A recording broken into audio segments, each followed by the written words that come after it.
Hello नमस्कार सत श्री अकाल अस्सलाम वालेकुम। कैसे हैं जनाब। देश के सभी वतन परस्तों को सेना की श्रीनगर में कामयाबी के लिए डंगचुम गांव में लाख लाख बधाई, लाख लाख शुभकामनाएं। आखिर 22 अप्रैल के जो पहलगांव में जो आतंकी थे, जो हरामजादे थे, वो ऊपर पहुंचा दिए गए हैं। जो बड़ी पक्की खबर अभी रिपोर्ट से आ रही है, जिसमें मूसा और सुलेमान की मारे जाने की खबर है। इन गंदों की गंदी लाशें ऊपर ड्रोन से उसकी फोटोग्राफ इस टाइम हम लोगों के सामने आनी शुरू हो गई हैं। मैं तो यह भी कहता हूं कि पूरी रिपोर्ट आने तक अगर ये मूसा और सुलेमान नहीं भी होते, पर यह तो तय है कि गंदे लोगों की गंदी लाशें उसी क्षेत्र में देखने को मिली हैं। तो इसको भी मैं ऑपरेशन सिंदूर का एक हिस्सा, जो ऑपरेशन महादेव सावन के तीसरे सोमवार में कामयाबी मिली है, उसके लिए देश को लाख लाख बधाई। सिलसिलेवार तरीके से छोटे से वीडियो में समझते हैं कि क्या रहा। तो साहब, जैसा मैं बता रहा हूं कि सावन का तीसरा सोमवार और फौज का ऑपरेशन महादेव जो 2 दिन पहले शुरू हुआ था वो कामयाब हो गया है। और अप्रैल 22 का वो कसाई, वो जल्लाद, वो हरामजादा मार दिया गया है। जैसा कि पहले दिन से कहा जा रहा था साथियों कि उस टेरेन में ढूंढना एक भूसे के पहाड़ में समझ लो एक सुई को ढूंढने जैसा है, या एक गेहूं के दाने को ढूंढने जैसा है।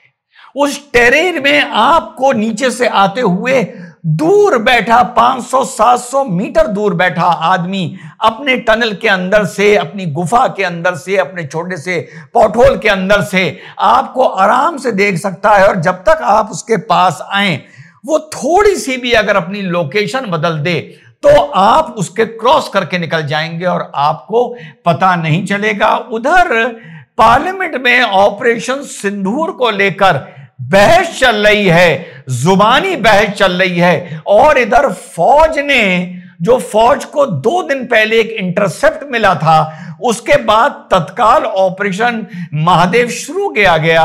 और लोकल्स ने भी, अच्छी बात है, लोकल्स ने भी कुछ जानकारी दी कि कुछ संदिग्ध 3 आतंकी इस एरिया में घूम रहे हैं। पास से गोला बारूद मिला है, ड्राई फ्रूट्स मिले हैं, राशन मिला है। तो उधर जुबानी जंग चल रही है और इधर फौज की जो उनकी AK-47 की नाल है, वो इन आतंकियों पर उसी टाइम आग उगल रही थी।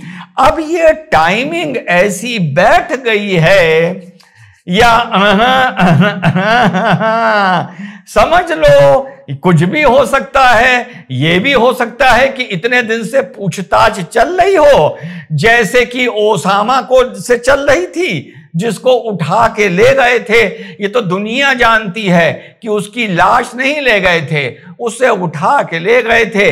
अपने हिसाब से उससे जानकारी ली। अल कायदा ऑटोमेटिक खत्म हो गया। उसकी जानकारी के हिसाब से जहां जहां भी अल कायदा ऑपरेट कर रहा था, वहां बिल्कुल एक कोवर्ट ऑपरेशंस किए गए, पूरे नेटवर्क को खत्म किया गया और ओसामा को समंदर में फेंक दिया गया। तो देखिए, यह सेना का, सरकार का, फौज का काम करने का तरीका होता है साथियों। इस पर कोई सवाल ना उठाए। हो सकता है आज घटना हुई हो सकता है पहले हुई हो सकता है 3-4 दिन पहले हुई हो, लेकिन सेना ने किसी वजह से इसकी सीक्रेसी रखी, आज बताई। हो सकता है ये हरामजादे पहले गिरफ्त में आ गए हों, आराम से पूछताछ हुई हो और उसके बाद तम्मा तम्मा हुआ हो, कुछ भी हो सकता है। लेकिन मानना वही पड़ेगा जो फौज हमें बता रही है। और फिलहाल ये फौज बता रही है कि मूसा साथियों मारा गया है। अब तुम वहां पर पूछते रहो कितने गिरे, कितने गिरे, कितने गिरे। फिलहाल 3 हरामजादे गिरे, ये बात कम से कम तय है जो सामने आ रही है। अब तुम्हारा काम है, तुम पार्लियामेंट में लगे रहो। ऑपरेशन सिंदूर कितना कामयाब हुआ, कितना नहीं हुआ, दुनिया जानती है कितना कामयाब हुआ। जो तुम पार्लियामेंट में आज सवाल पूछ रहे हो, इनमें कोई नया सवाल नहीं है, सब पहले तुम पूछ चुके हो। जो सरकार तुम्हारा जवाब दे रही है उसमें भी कुछ नया नहीं है। वो सारी बातें तुम्हारा सरकार पहले जवाब दे चुकी है। तो पार्लियामेंट में सवाल जवाब की जो ये कबड्डी खेली जा रही है, इससे विपक्ष को क्या फायदा होगा मुझे नहीं पता, लेकिन वीडियो खत्म करता हूं।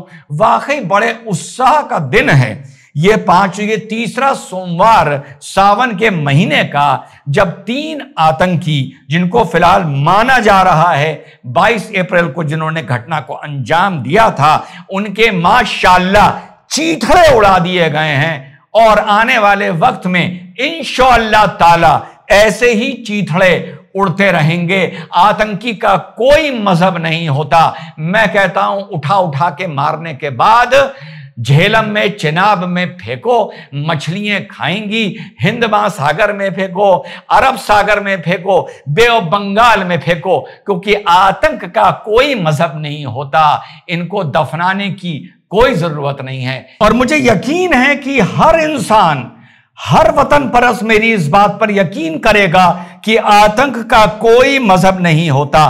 मारने के बाद पहले मैंने बोल दिया चेनाब और झेलम में गिराओ, क्यों चलता हुआ पानी गंदा करना, सीधे दूर ले जाके हिंद महासागर, बे ऑफ बंगाल या अरेबियन सी में गिराओ। लेकिन इतनी एक टेक्निकल बात बता दूं कि अभी पार्लियामेंट चल रहा है और पार्लियामेंट में यही चीज डिबेट की जा रही है। और अभी गौरव गोगोई भी चिल्ला चिल्ला के पूछ रहे थे कि वो आतंकी कहां हैं, वो आतंकी कहां हैं। तो जब पार्लियामेंट चल रहा होता है, जो ऑफिशियल न्यूज निकलती है उस वक्त वो पार्लियामेंट को पहले बताई जाती है, उसके बाद वो पक्की तरीके से पब्लिक डोमेन में, मीडिया डोमेन में आती है। तो जैसा मैंने बड़ी जिम्मेदारी से पहले बोला कि अभी बेस कमांडर और आर्मी की तरफ से कोई ऑफिशियल वक्तव्य, कोई स्टेटमेंट नहीं आया है और पार्लियामेंट चल रहा है, तो हम लोगों को पूरी खुशी के लिए, पूरी मिठाई खाने के लिए थोड़ा सा शायद इंतजार करना चाहिए, सब्र करना चाहिए कि ये वो ही हरामजादे हैं जिन्होंने 22 अप्रैल की घटना को अंजाम दिया था। और अगर वो नहीं भी हैं तब जरूर उनकी के रिश्तेदार हैं। तो रिश्तेदारी में अगर मौत हुई है तो इन लोगों से प्यार करने वालों की कहीं ना कहीं तो मेरे भाई जली हुई होगी साथियों इस टाइम पर। पता नहीं क्यों मुझे यकीन है कि अगर शाम को या कल या परसों ऐसी कोई खबर आती है कि ये 3 हरामजादे तो मारे गए, लेकिन ये 3 वो नहीं थे जिन्होंने पहलगांव की घटना को अंजाम दिया था, तो पता नहीं क्यों मुझे ऐसा लग रहा है कि मेरे कमेंट बॉक्स में और मेरे इनबॉक्स में कुछ लोग आके कमेंट जरूर करेंगे, देख तेरी ऐसी की तैसी, वो थोड़ी मारे गए, वो तो माशाल्लाह अभी भी बचे हुए हैं। आने वाले वक्त में आप लोगों को इस रिपोर्ट से, सत्य रिपोर्ट से अपडेटेड रखूंगा। जय हिंद, वंदे मातरम, खुदा हाफिज और एक बार आई लव यू।